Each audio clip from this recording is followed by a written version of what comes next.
There's a new highway in Pakistan, and a new rail terminal in Kazakhstan. A seaport in Sri Lanka recently opened, as well as this bridge in rural Laos. What's interesting is that they're all part of one country's project that spans 3 continents and touches over 60% of the world's population. If you connect the dots, it's not hard to see which country that is. This is China's Belt and Road Initiative, the most ambitious infrastructure project in modern history that's designed to reroute global trade. And it's how China plans to become the world's next superpower.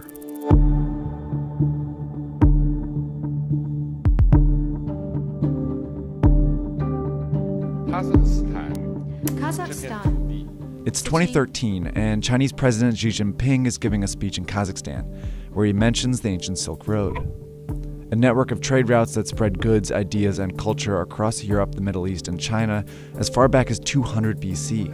He then says, "We should take an innovative approach and jointly build an economic belt along the Silk Road." A month later, Xi is in Indonesia. The two sides should work together to build up a new maritime road in the 21st century. These two phrases were the first mentions of Xi's legacy project, the multi-trillion-dollar Belt and Road Initiative, or BRI. They're also the two components of the plan. There's an overland economic belt of 6 corridors that serve as new routes to get goods in and out of China, like this railroad connecting China to London, and these gas pipelines from the Caspian Sea to China, and a high-speed train network in Southeast Asia. Then there's the Maritime Silk Road, a chain of seaports stretching from the South China Sea to Africa that also directs trade to and from China. The BRI also includes oil refineries, industrial parks, power plants, mines, and fiber optic networks, all designed to make it easier for the world to trade with China. So far, over 60 countries have reportedly signed agreements for these projects. And the list is growing because China promotes it as a win-win for everyone. Take, for example, the BRI's flagship project, Pakistan. Like many countries in Central and South Asia, Pakistan has a stagnant economy and a corruption problem. It wasn't a popular place for foreign investment, that is until China came along.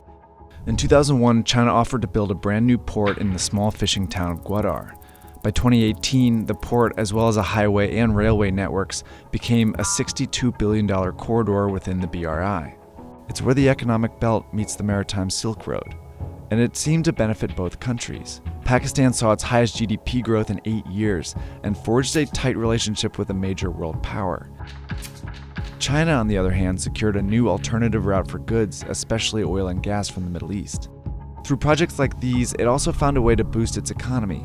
Chinese construction companies that had fewer opportunities within their own country saw a huge boost from BRI contracts.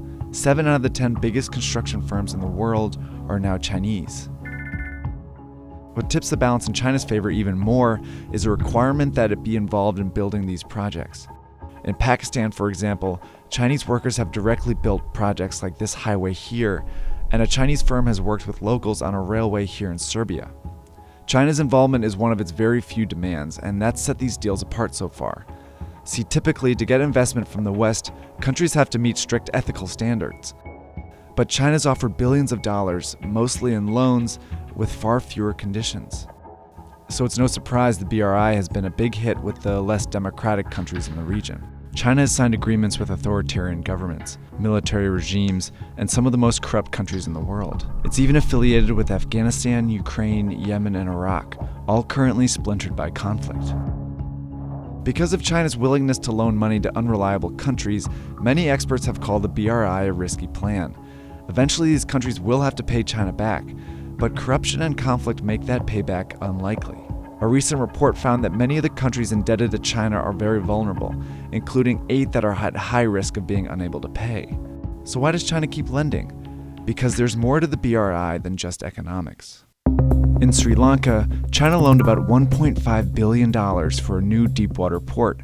It was a key stop on the Maritime Silk Road. By 2017, it was clear Sri Lanka couldn't pay back the loan, so instead they gave China control of the port as part of a 99-year lease. China also controls the strategic port in Pakistan, where it has a 40-year lease. It's pushing for a similar agreement in Myanmar, and it just opened an actual Chinese naval base in Djibouti. These are all signs of what's been called the string of pearls theory. It predicts that China is trying to establish a string of naval bases in the Indian Ocean that will allow it to station ships and guard shipping routes that move through the region. So while China's not getting its money back, it's still achieving some very important strategic goals. China's growing influence challenges the status of the US, which has been the world's lone superpower for the last several decades. But isolation is trending in the US, meaning that they are investing less and therefore losing influence around the world. The BRI is China's way of leveraging power to become a global leader. By building relationships and taking control of global trade, China's well on its way.